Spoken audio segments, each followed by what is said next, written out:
Hi, everyone. My name is Ellen Katz. I've been a faculty member for a number of years here at the Factor in Wintash Faculty of Social Work.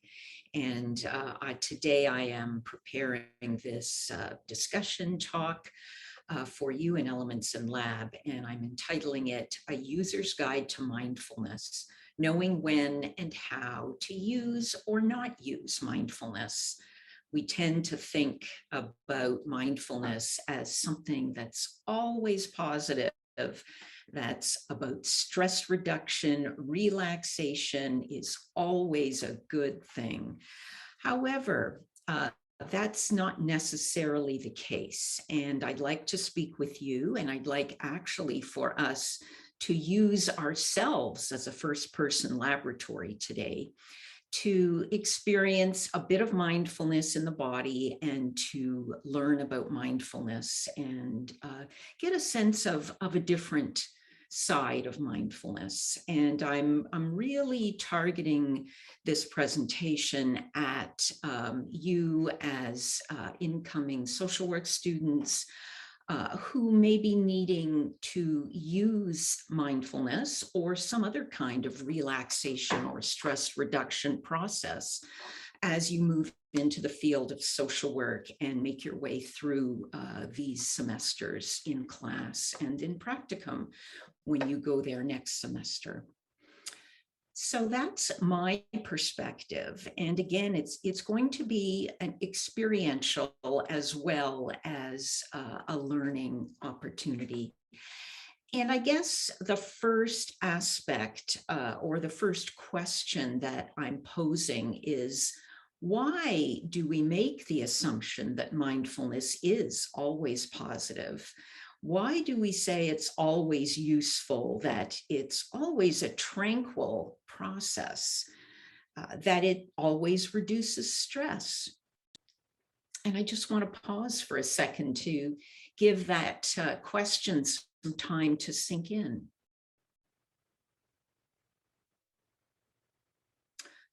And I'm going to, in a sense, take a critical look at that question through our user's guide to mindfulness today.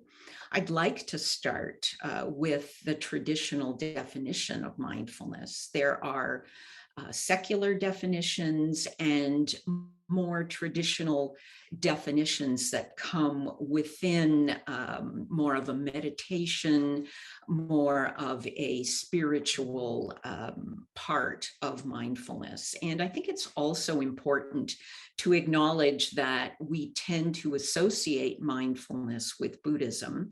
However, every spiritual tradition, every religious tradition has a form of mindfulness to it. The more, the greater process of cultivating awareness of something larger than ourselves. And you've all probably been brought up, anchored in some kind of religious tradition, whether it's been practiced or not. You all probably can say, I'm a such and such, whether it's a Christian, Jew, Muslim, and any other religion can say that there was this tradition in your family. And so I just encourage you to think for a moment if you were ever exposed to any kind of a contemplative side, which is what mindfulness is, a contemplative side to that religion or spiritual practice.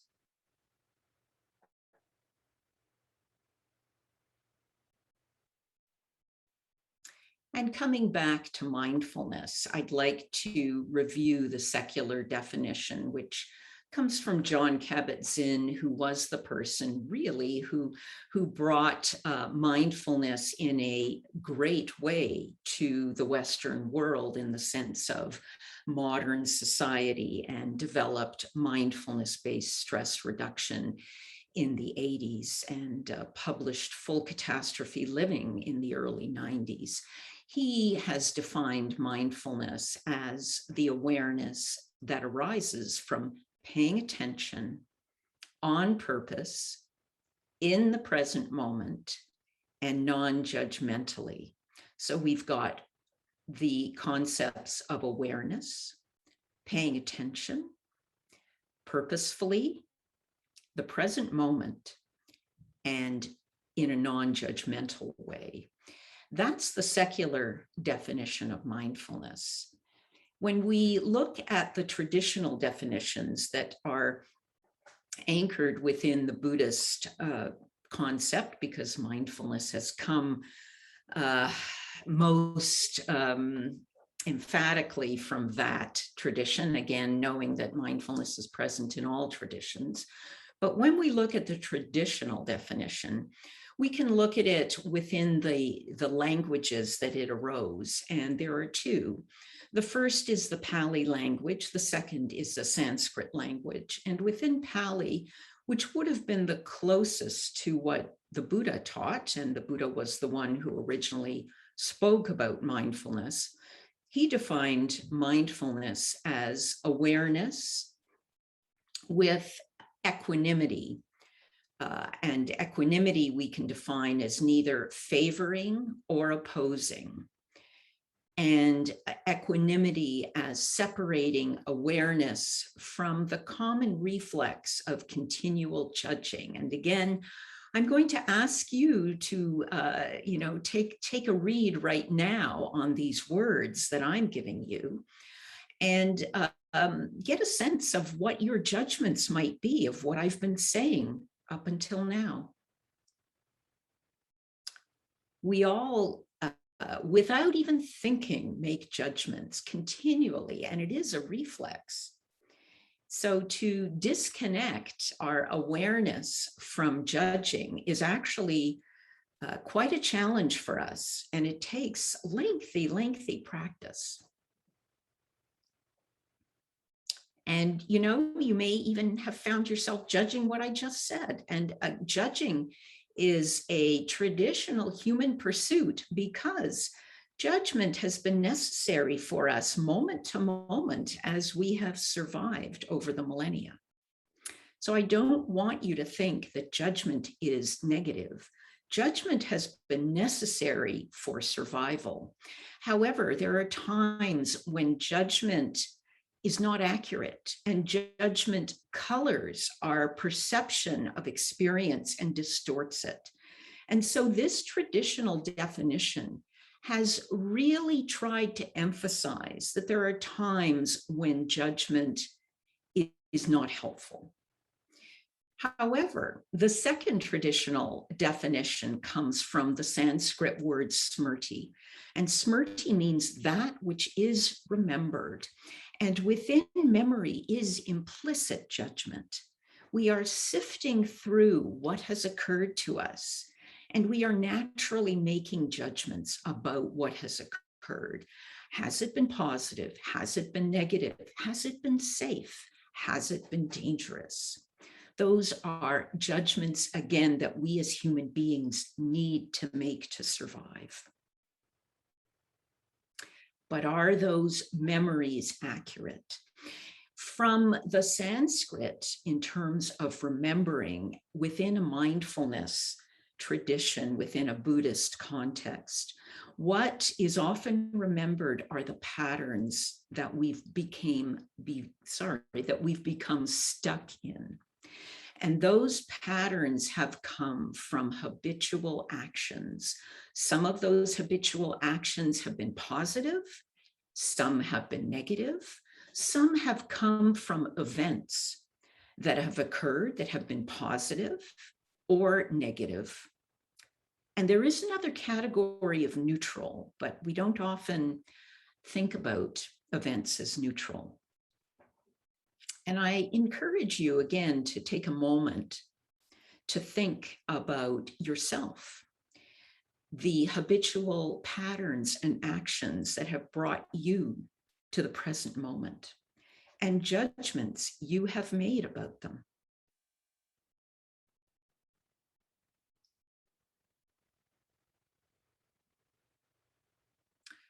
When we think about a user's guide to mindfulness, and we think about that which is remembered, and we think about social work and what you will be studying over the next couple of years, we come to another, in a sense, ubiquitous human experience of trauma.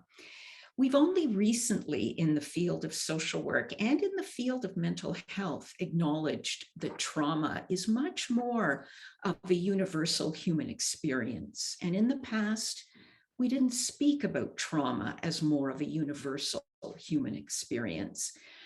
And that's because we've, through the process of neuroscience and modern brain science, been able to have a deeper look at trauma through the brain and the mind. And we've been able to define trauma in a way that brings us a deeper understanding of it. So I'd like to give you some of that definition in this moment. And trauma really, from a neuroscience and brain science perspective, is defined as an experience, as an event that the body, the brain, and the mind could not assimilate. It could not make meaning of that event because it was too extreme for the nervous system. There was a sense of threat. And the threat may have been the threat of life, the threat of annihilation, the threat of extinction, extreme danger. So the nervous system reacted by either revving up, going into a panic, a fright, or a flight, or shutting down, in a sense, collapsing, going into shock. And when we think about trauma that way, we can see that trauma, that we've all experienced some kind of trauma. There's trauma that we call big T trauma in terms of all kinds of abuses that humans experience.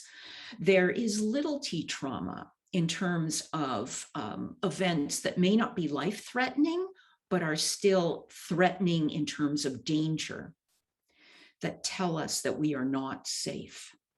They may come from the people we are closest to.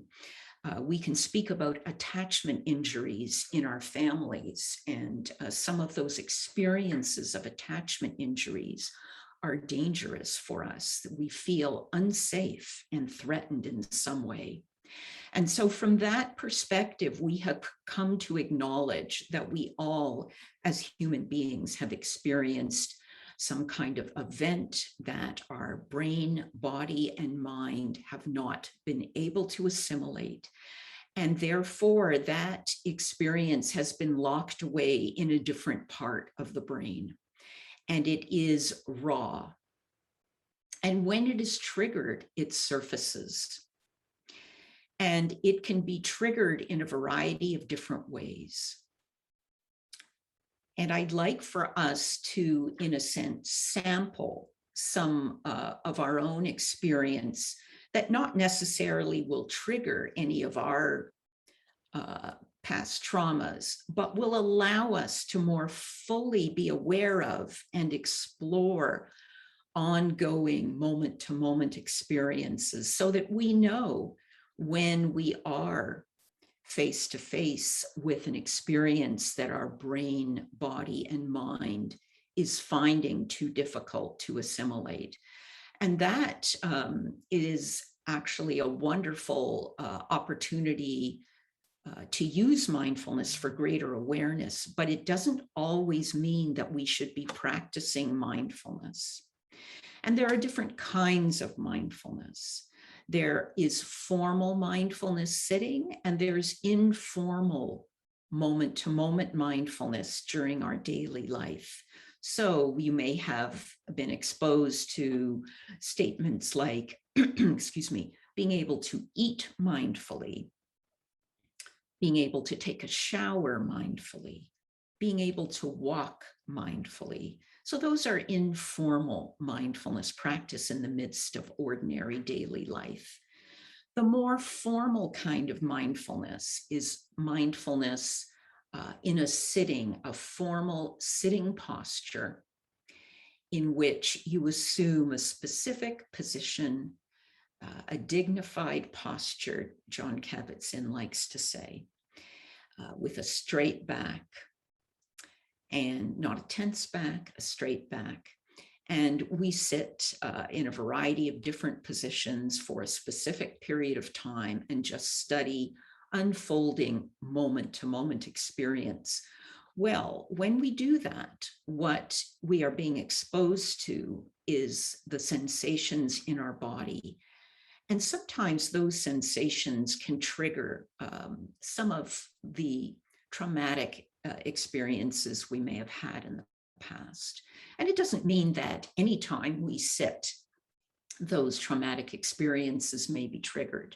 However, in formal mindfulness practice, when we are really focused on paying attention with awareness, we may find that those experiences may arise. And that's why we have to enter mindfulness carefully. That's why we need a user's guide to mindfulness. So I'm going to ask you, and I'm going to lead you just in a kind of an inventory of specific sensations so that you get a sense of what it's like to explore what is arising in the body. Excuse me. And to do that, we start with sensations in the body. We're not often exposed to sensory words. So I'm going to give you a few sensory words. I'm going to pause between them.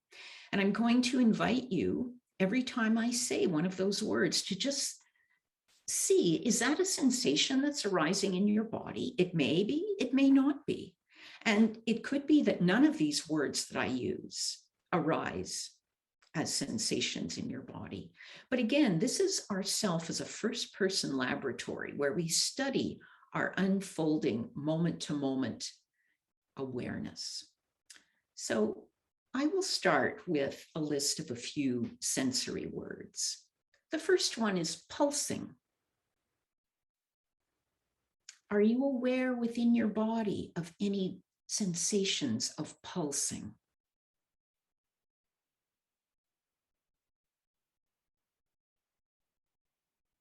Quivering. Are you aware within your body of any sensations of quivering? What might pulsing or quivering feel like? And I'm talking about not thinking about them, but I'm talking about experiencing them. So I'm asking you, in a sense, to descend into your body. Can I feel the body from the inside out? Can I hold my experience in the body and feel it from the inside out? In that context, do I feel any pulsing?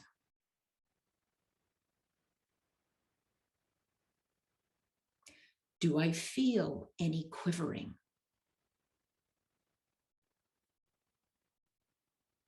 What about pushing? Are there interior sensations of pushing? Could be the digestion working, could be something around breath. Pushing.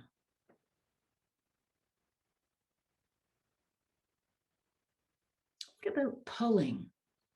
Is there anything within the body, any physical sensations of pulling?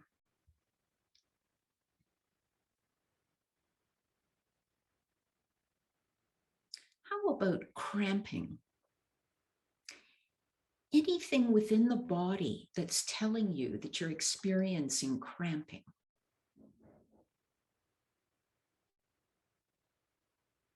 Tensing. Is there awareness within the body of tensing? And I'm not meaning tension, which is more of a noun. I'm meaning tensing. It's an action.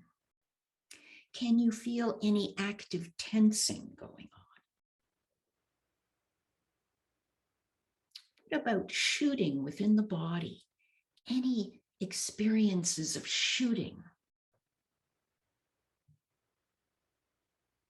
So there are so many sensory words. These are only a few. And I'm challenging you to distinguish between thinking about sensations and experiencing them.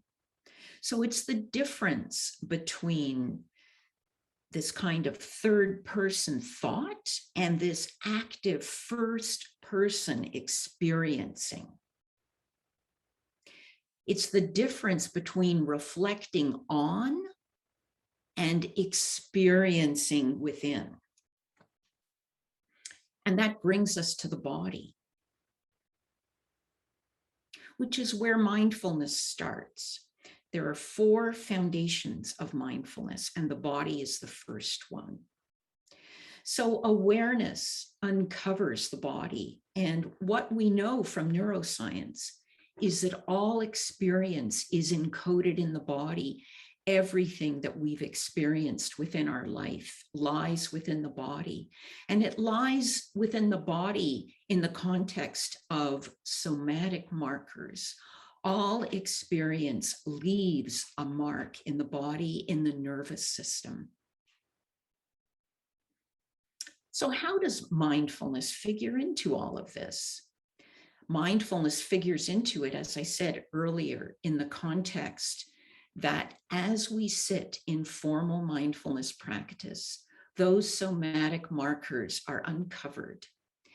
And any kind of extreme experience we had where the brain, body, and mind could not make sense of it may arise, and we may find that the body goes into alert, that the body goes into a sense of, I am in danger. And if this happens to you within a mindfulness practice, I am encouraging you to stop. This is what we would call a trauma-informed mindfulness perspective, that we do not push through an experience. What we are then discovering is that our body is giving us a piece of wisdom. It may be a piece of wisdom learned from decades ago. It may be a piece of wisdom learned from last month, last year, but it is something that was too much for us. And if that arises within your mindfulness practice, in this course, in any other course, within life in general, please stop your mindfulness practice. Please take a deep breath. And within a mindfulness context, if you need to get up and leave the room, that is the wisest thing to do. That experience may not be accurate in the present moment, but it was accurate when it first arose. And until we can have a process wherein we are allowed to process and make sense of that, perhaps in our own therapy, perhaps with a mindfulness-informed, a trauma-informed mindfulness teacher, then that is a place that is safe to discuss that experience. But again, mindfulness is not something we push through. And from that perspective, mindfulness can be harmful in that context. Mindfulness is not always a panacea. It is there for us to make use of and enjoy as we can, but it's also there to, as a teacher, and we must respect what it uncovers of our own experience. And so I'm going to end this presentation with a few minutes of mindfulness. And I'm going to invite you in these few minutes, if you do begin to experience any kind of overwhelming sensations, to please stop. Please turn this presentation off. Please leave the room. Take a deep breath. But for those who can, I will ring a bell and I will guide you through a few minutes of mindfulness. I will say no more than 5 minutes, just so we all know at the beginning. And here's our starting bell.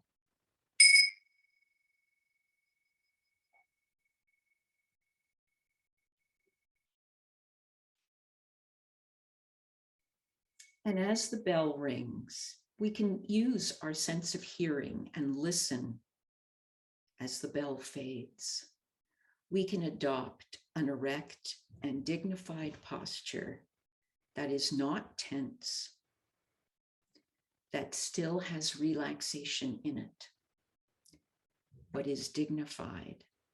We can feel the spine extend.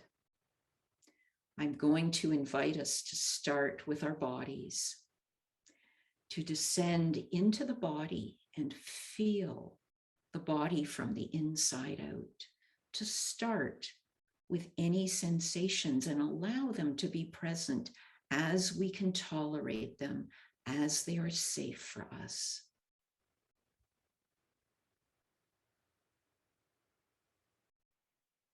And just sitting with those sensations, letting them arise, letting them move through the body.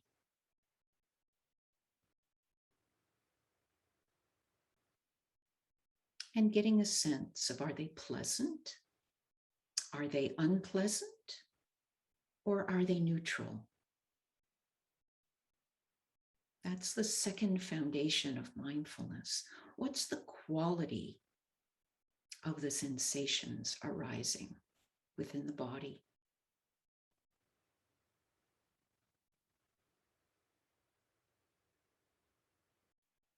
Breathing fully, allowing the breath to come as deeply as possible within the body, but not pushing it deeper than is comfortable.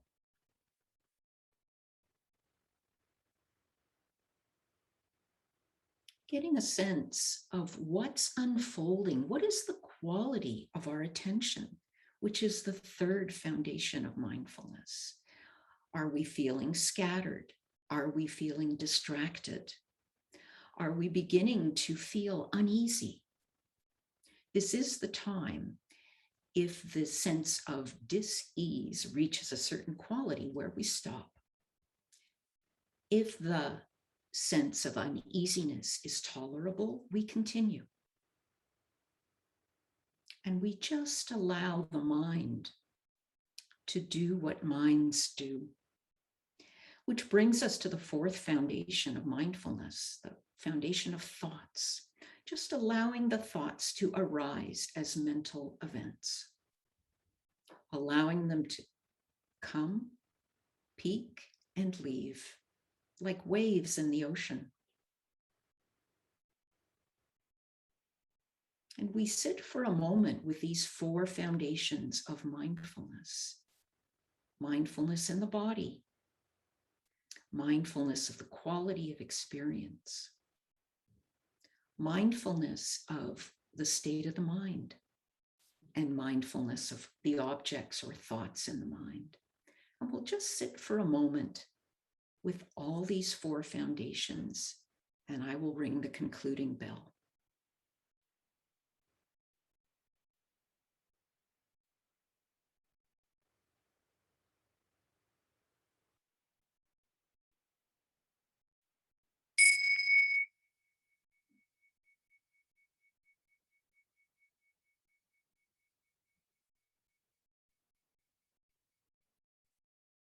And again, we hear the sound of the bell fade. And that will bring this presentation to a close. I hope it's been useful. I hope that the exposure to yourself as a first person laboratory will be something that carries over for you. It's been a pleasure and an honor to give this presentation.